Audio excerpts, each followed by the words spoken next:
सुप्रभात विद्यार्थी मित्रों, हम अध्ययन कर रहे हैं कक्षा 12 में एसपीसीसी सब्जेक्ट का, जिसमें पहले काफ़ी वीडियो में हमने देखे हैं प्रकरण नंबर 1 बैंक से संबंधित पत्र व्यवहार, बैंक के फॉर्म भरने के बारे में और बैंक के जो भी कुछ शिकायत पत्र करना है इसके बारे में हमने आगे देखे।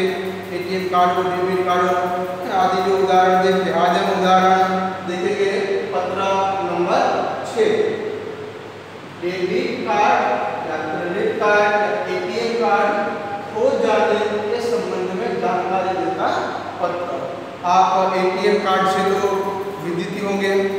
अगर मान लीजिए आपके पास एटीएम डेबिट या क्रेडिट कार्ड है और कहीं ट्रैवलिंग करते समय गुम हो जाए और अगर एक गुम हुआ एटीएम कार्ड आपको लग रहा है कि कोई दूसरा इस्तेमाल करेंगे, तुरंत आपको टोल फ्री नंबर, उसी बैंक संबंधित एटीएम शाखा का टोल फ्री नंबर होता है, उसी नंबर पे आप तुरंत कॉल करके एटीएम के एक साइड में वह एटीएम का नंबर दिया हुआ है, वह नंबर आप लिखवा दीजिएगा तो आपका एटीएम स्टॉप कर दिया जाएगा। उसके बाद आप जब वहाँ ब्रांच का रूबरू कॉन्टेक्ट करो तब आप पत्र व्यवहार लिख सकते। ऐसे समय में इस प्रकार का पहले आपने टेलीफोनिक बातचीत कर लिए टोल फ्री नंबर से, और उसी टोल फ्री नंबर के बाद आप जब रूबरू जाने वाले हो 1-2 दिन बाद जब भी आपका संभव हो वहाँ पहुँचना, तब जब पत्र लिखा जाता है तो कैसा पत्र लिखा जाना चाहिए। तो यहाँ पर ईशा ऊर्जा 7 नीलकंठ सोसाइटी वास्ता अहमदाबाद बिल नंबर 29 अक्टूबर 2017 को पत्र लिख रही है ईशा। उसके बाद जिस बैंक का आपके पास जिस बैंक का एटीएम है उसी बैंक के साथ आपको पत्र व्यवहार करना है। ऐसा नहीं करना है कि आपका एटीएम हो स्टेट बैंक का और पत्र लिखो देना बैंक को, ऐसा नहीं। जैसे ईशा ऊर्जा का अकाउंट है स्टेट बैंक ऑफ इंडिया, तो वह manager Shri State Bank of India Ranighar Vasna Ahmedabad pin number के साथ आपको एड्रेस लिखना है और सामने वाले व्यक्ति के मैनेजर को पत्र लिख रही है ईशा ऊर्जा। विषय के संबंध बात की है, उस हिसाब से परस्पर के संबंधित ही होता है। डेबिट कार्ड क्रेडिट कार्ड खो जाने के विषय में कोशिश ऐसी करना कम शब्दों में पूरा विषय लिखा जाना चाहिए। श्रीमान मेरा जो पत्र की आत्मा 3 भाग होते हैं, आरंभ, मध्य और अंत। देखते हैं हम पेज नंबर 10 के ऊपर। मैं गत 3 वर्षों से आपकी बैंक में बचत खाता नंबर 00189056630 धारक हूँ और मैं पूरा मेरा वित्तीय व्यवहार डेबिट या एटीएम कार्ड से होता है और एटीएम कार्ड नंबर जो दिया होता है यहाँ पर उसका एटीएम कार्ड नंबर है 87661239847372। इस प्रकार से वह नंबर 16 का होता है। वह नंबर एटीएम कार्ड नंबर आपको याद होना। पिन कोड नंबर अलग बात है, वो 4 अंक का होता है। पिन कोड नंबर जो एटीएम मशीन में एटीएम कार्ड दाखिल करने के बाद जो आप प्रेस करते हो दबाते हो वो अलग बात है। एटीएम कार्ड नंबर इसमें प्रिंटेड होते हैं, वह 4-4 के ग्रुप में दिए होते हैं। जैसे 4, 8, 16 अंक के नंबर होते हैं, वह आपको आपका एटीएम कार्ड नंबर याद होना जरूरी है। मेरी office Thaltej SG highway road पर स्थित है। मेरे घर से मैं BRTS की नियमित रूप से ऑफिस जाता हूँ और उसी समय मैंने 3000 रुपये थलतेज चौराहे पे जो एटीएम है उसी में से निकाले थे और तत्पश्चात मेरा एटीएम कार्ड या डेबिट कार्ड 100 नंबर जो ऊपर बताए गए हैं वो मेरा गुम हो गया है और मैंने तुरंत toll free number ATM card हमें मिलता है तो हमारे बैंक का अपना अपना एटीएम शाखा का टोल फ्री नंबर होता है 18004568 नंबर पे मैंने बातचीत करके मेरा एटीएम कार्ड स्टॉप करवाने के लिए मैंने बातचीत की थी, जिसके संबंध में मैं पत्र व्यवहार कर रहा हूँ और जो मेरा एटीएम कार्ड है वह स्थगित कर स्टॉप करे ताकि मुझे वित्तीय दूसरा कोई हानि न हो, कोई मेरे पैसों के साथ छेड़खानी न करे। इस प्रकार प्रकार से पत्र लिख करके आपको बैंक मैनेजर स्टेट बैंक जहाँ पर पैसा हो गया स्टेट बैंक का इसके पास एटीएम है, उसी एटीएम की शाखा को मैनेजर के माध्यम से पत्र लिखते हैं और पत्र लिखकर वो बताते हैं कि कृपा करके अगर भविष्य में आपके साथ भी भगवान न करे ऐसी घटना घटे, अगर ऐसी घटना घटती है तो आपको भी एटीएम का जो नंबर है वो कहीं नोट कर रखना चाहिए, जिसके माध्यम से इसी अवस्था में आप पत्र व्यवहार के माध्यम से, टेलीफोनिक बातचीत के माध्यम से आप अपना काम कहीं न कहीं से करवा सकते हैं। जैसे मैं बात की कोई व्यक्ति जब पत्र लिखता है तो आपका विश्वसनीय दिशा की सिग्नेचर हस्ताक्षर और उसका नाम ब्रैकेट में लिखना है, क्योंकि आपने अपना अकाउंट नंबर और कितने सालों से आपका अकाउंट नंबर है, उसका नंबर, एटीएम कार्ड का जो क्रम नंबर होता है, सीरियल नंबर, वह आप ऊपर मध्य अंक और आरंभिक भाग के अंदर बता दिया है, ताकि सामने वाले बैंक में जो भी काम करना है उसमें काफ़ी आसानी रह सके। अब उसके बाद हम पेज नंबर 11 के ऊपर है, उदाहरण नंबर या पत्र नंबर 7 है, बैंक स्टेटमेंट में हुई क्षति के ध्यान आकर्षक हेतु पत्र।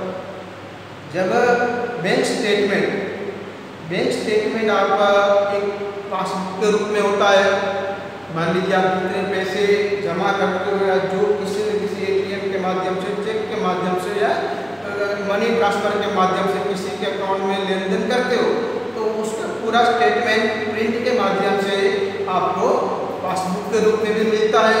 या दूसरी प्रथा होती है, सिस्टम होती है कि स्टेटमेंट निकाल कर बैंक आपको दे, वह बैंक की सुविधा के ऊपर आधार रहता है। आजकल लगभग सभी बैंकों के पास पासबुक सिस्टम है, लेकिन कुछ बैंक ऐसी है जो स्टेटमेंट निकाल करके हमें देती है।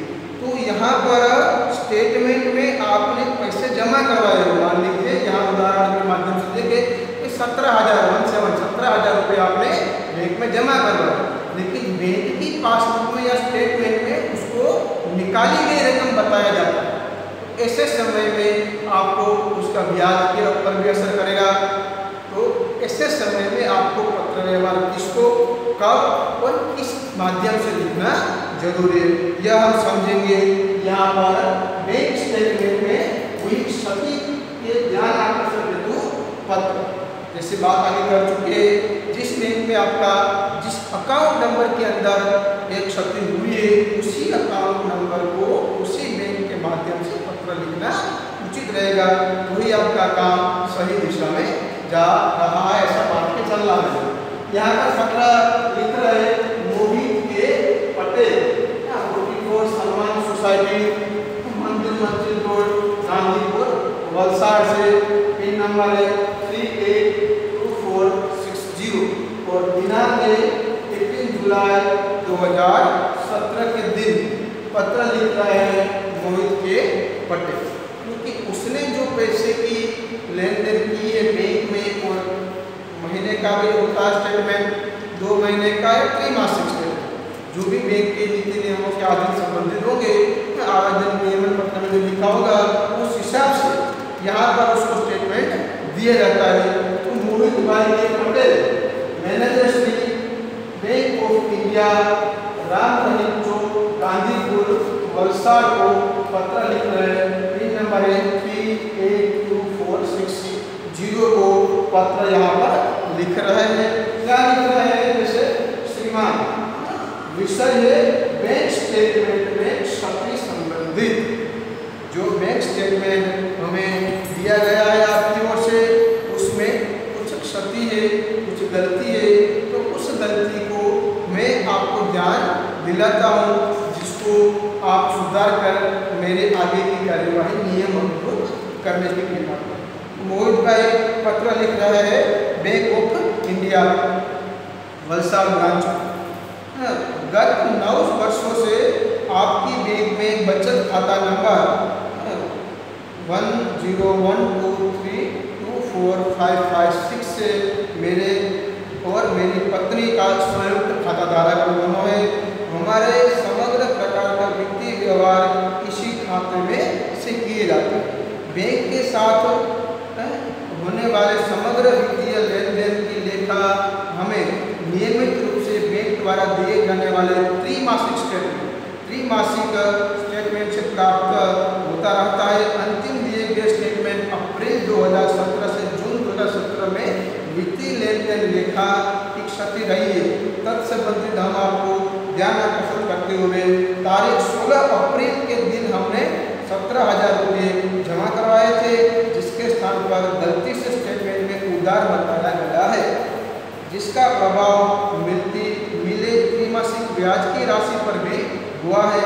हमारी गणना अनुसार 156 ब्याज राशि होनी चाहिए, उसके बदले रुपया 1,622 प्रदर्शित की गई। उपयुक्त दोनों बातों की जांच योग्य रूप से करके सुधार किया गया स्टेटमेंट भेजने की कृपा करें। आपका विश्वसनीय मोहित पटेल। तो इस तरह से मोहित पटेल है, वह bank manager bank of India को पत्र लिख रहे हैं। उसको जो स्टेटमेंट दिया गया है उस स्टेटमेंट में कहीं न कहीं कोई क्षति ध्यान दी गई है। तो जिस ब्रांच में उसका अकाउंट है बैंक ऑफ इंडिया में वो पत्र लिख रहे हैं, शाखा में इसे लिखते हैं बैंक स्टेटमेंट में क्षति संबंधित, तो उसका अकाउंट नंबर दिया गया है। इस अकाउंट नंबर से मेरा और मेरी पत्नी का दोनों का संयुक्त खाता आपकी बैंक में है, सो बैंक अकाउंट नंबर के माध्यम से। और हम नियमित रूप से आपके इस बैंक से लेन देन करते रहते हैं और आप ही की बैंक से हमें त्रैमासिक स्टेटमेंट हर बार नियमित रूप से मिला करता है। जो अंतिम दिए गए स्टेटमेंट है अप्रैल 2017 से लेकर जून 2017 तक का जो 3 महीने का जो स्टेटमेंट है, उसमें हमने 16 अप्रैल को 17,000 रुपये हमने जमा किए थे। वह हमने बैंक में जमा किए हैं, लेकिन गलती से या कोई आपकी क्षति के माध्यम से वह पैसे उधार करते हैं, तो जिसका ब्याज हमें मिलता है, ब्याज की राशि पर भी इसकी असर होती है। हमने जमा करवाया है, स्टेटमेंट में उधार मिल रहे हैं, जो गलती आपके बैंक के द्वारा हुई है, तो वैसे हमारा ब्याज होता है 1,956 रुपये, लेकिन उसके अंदर दर्शाया गया है 1,622 रुपये। दोनों बातों का, क्योंकि जमा किया तो जमा की एंट्री होनी चाहिए, उधार की नहीं होनी चाहिए। दूसरा, उसके जो ब्याज के ऊपर जो असर पड़ा है, दोनों बातों के अनुसार आप अपना जो भी कार्यवाही है वो करके दोनों बातों की जांच योग्य रूप से करके, मैं चाहता हूँ कि आप जल्द से जल्द हमें उसका प्रत्युत्तर योग्य रूप से नियम से और सही मात्रा में दिया गया स्टेटमेंट वापस मिले। आपका विश्वसनीय मोहित पटेल। जैसे कोई व्यक्ति पत्र लिखता है तो बात की, उसमें सिग्नेचर और उसका नाम आएगा, आवास, और यहाँ पर संलग्न दिया गया है जोड़ना उसके साथ, क्योंकि पत्र लिख रहे हैं, पत्र लिखने से सामने वाले मैनेजर को पता नहीं चलेगा। इसके लिए उसको जो बैंक ने मोहित भाई को, बैंक ऑफ इंडिया ने मोहित भाई को 3 महीने का अप्रैल 17 से लेकर जून 17 का जो स्टेटमेंट दिया था, उसकी एक जेरोक्स नकल भी उसमें जोड़ देनी चाहिए। और यहाँ पर जोड़ते एक नकल, और जहाँ पर स्टेटमेंट में गलती 17,000 रुपये 16 अप्रैल को जमा किया था, वो जमा दिखाना चाहिए, बल्कि वह उधार दिखा रहे हैं। उस हिसाब से वह संलग्न साथ में जोड़ा हुआ स्टेटमेंट। यहाँ पर ये पत्र हम पूर्ण करते हैं।